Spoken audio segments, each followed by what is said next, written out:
Imagine you suddenly wake up in the middle of the forest. You have a bag with some basic survival tools, water, and a compass. Only caveat, you don't know where you are. And honestly, how you got here matters little because you can hear a howling sound in the distance, and it looks like sunset is closing in soon. Sounds like an episode of Survivor or some high adrenaline adventure movie. So let me swap this for a story a client recently told me. I suddenly woke up in the middle of my career. Steady job, some skills, a routine, a schedule, bottomless cup of coffee. Only caveat, I didn't know who I was. And honestly, how I got there mattered little because I could hear this clock ticking in the background. And it shows that I already passed midlife. Sound like an even more familiar version of Survivor? If your life were a movie right now, if your life were a movie, where would the plot be going? So, now you opened up the episode with this image of waking up lost in the forest. That for me is like heart racing, looking around, adrenaline flowing, maybe the scared survival mode. I'm thinking Jason Bourne. Right? A mysterious plot you're thrown into really hooks you. It opens up a story loop. And then you flipped it to waking up in the middle of your career. How did I get here? But without the excitement that comes with that action packed blockbuster. But you still want to know what happens next. The ticking clock. Ticking away not the hours, it's ticking away your life. This sense of a lack of control or awareness of having been woken from autopilot. It hooks you in. You find yourself thrown into this plot. It's a story arc. But it's a different genre, perhaps. It's not Jason Bourne, but you want to know what's gonna happen next. If you were observing your life like it were a movie, being totally honest, most people would classify theirs as a drama. They are so caught up in the drama, the fact that they're missing the plot entirely. And that's where I'm going with this. Almost nobody actually planned their path. Hey, me included. They picked a career at 18, followed the expected trajectory, and 25 years later, they look up and wonder, how in the heck did I get here? Yeah, but they don't see it as an adventure movie. They see it as a drama. They actually live it as a drama.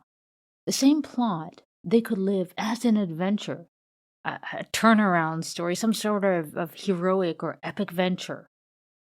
Here's the thing, Sully. Honestly, it's like this great human tragedy. People pick a career or a profession, and then it's like they just take the script handed to them and they play the role most of their lives. Most people come to me because they're either bored with their life, their career growth has halted, or they have this sense of, I want to do something meaningful, but starting now. They ended up somewhere that they didn't consciously plan to go. Okay, so that's where the question you asked just a minute ago comes up.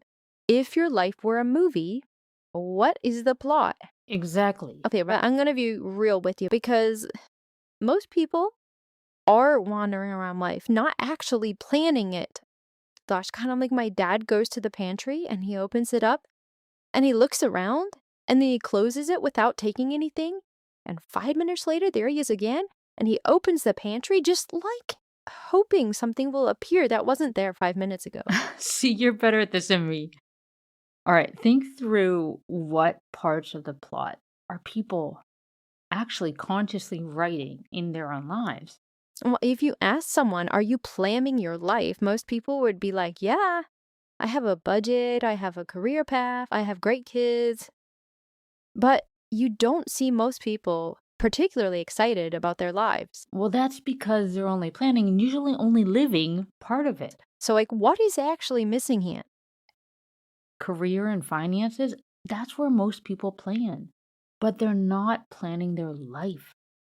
They're only looking at these two dimensions, career and money. And so they have this idea about what being successful means, and it only taps into those two areas. Okay, so I know you have a system for everything, and I know you have a system for this because I have the questions you go through. So walk me through this. What are the 5 dimensions that you make part of your plot? Their career and business, health and well being, relationships, finances, spirituality, and personal growth. And if you only plan for two and let the rest just happen, well, you may not like how it ends up. Well, that's kind of what happened to you, right? Absolutely. I was all in on career and business, and you know how intense I can get. And everything else collapsed. I was working 18-hour days, at least 7 days a week, no days off other than a half day at Thanksgiving and a half day at Christmas. I had distanced myself from everyone, my sister and my parents. Can you imagine? I would go spend 2 weeks at my parents' house and maybe have dinner with them 2 or 3 times. And major drama about having to plan for it because I was so busy working. I gave up all my hobbies. I was not even running. That movie plot, it was like a documentary on glorifying the grind. And I was like this sadistic drill sergeant running my life into the ground. Like one track life. Yeah, basically. And I was miserable. And when everything in my life blew up, business, finances, family, health, relationships, honestly, the life I had built for myself was so miserable that there was no way I was going to rebuild that. Can you imagine if you lived in a house that you hated because there was only one bathroom and it was on the second floor and the house burned down? Would you build it back the same? Oh, heck no. No one would. So, how do we get from disaster or calamity? Or maybe just boredom in our careers or that nagging sensation of, I know I'm capable of more than this? How do we get from there to a life that excites us? Let me run you through the framework. There's the 5 dimensions. For each, you answer a series of questions about what you want in that area of your life. Like, how do you want that area to really look in 10 years?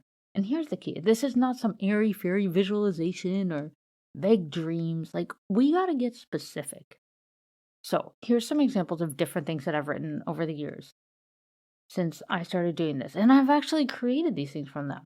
So, for example, I wake up at 4 a.m. because the first hours of my day are like playtime. I train with my triathlon team 3 mornings a week. The other 3 days that I train alone, I challenge myself. I feel like I'm on fire. I don't cook. I don't go grocery shopping because that stresses me out. I have a home office, which frees me from the commute. I work my focused hours in the morning because if I do, I'm done by 4. That's a life you can build towards. That's what I mean when I say specific. Okay, I love that because I want to be healthy. It's something that everyone says, but it means something different for everyone. And honestly, at the same time, it kind of means nothing. So you're saying get specific enough that you could actually do something about it. Exactly. And we'll put up a resource so everyone can download the specific questions that I look at for each area. We'll put that in the link in the description where you're listening to this. Okay, so we go through the questions that will help us get specific. Now, tie this back to this idea of your life as a movie. Like, what does this actually mean? How does someone use that? All right. Okay. So when you pitch a movie, you don't get like a 200-page book or a 45-minute video to explain the plot. You get 1 or 2 sentences. In the film industry, screenwriters, they call this a log line. And it hooks the audience, it captures the whole story. So when I say, like, where is the plot going? It's great to write the answers to the questions in the guide. But can you really get into it? Like, make it visceral. If your life were a movie right now, would you even watch it? Would you be on the edge of your seat or would you get up and walk out of the theater? The details you write out, they have to be building to that plot, but it's got to be a plot you can really get into. Well, give me an example. What does a life's law line actually look like? All right, well, first let me read you two from Hollywood just to illustrate. Here's the first one. A paraplegic Marine dispatched to the moon Pandora on a unique mission becomes torn between following his orders and protecting the world he feels is his home. That's Avatar. Or, here's another one. A boy raised on a quiet farm discovers he has extraordinary powers and must decide whether to hide who he really is or to step into the world and become the hero it needs.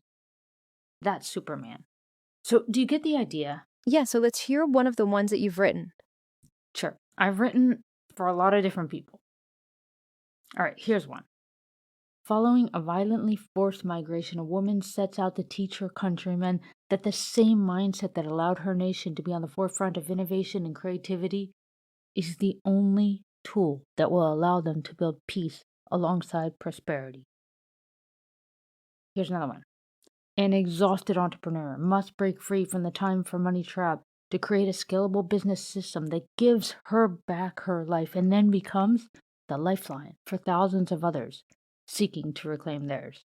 All right, here's the last one. A successful entrepreneur who accepts a position on a public board must risk everything to expose deep-rooted government corruption and transform herself from an unwitting pawn to a political warrior in a battle for her country's future.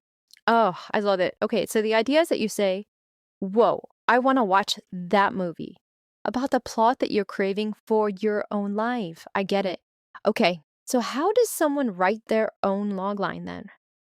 There are 3 elements: a clear ambition, a challenge to overcome, and a way it serves or inspires others. And what do they do with that once they have it? Read it as often as you can, like every morning if you want. You use it to juice yourself up, because if you don't plan your life's direction, if you don't write the plot, you will wake up midlife with that clock ticking. And it's not ticking time away, it's ticking away your life. Okay.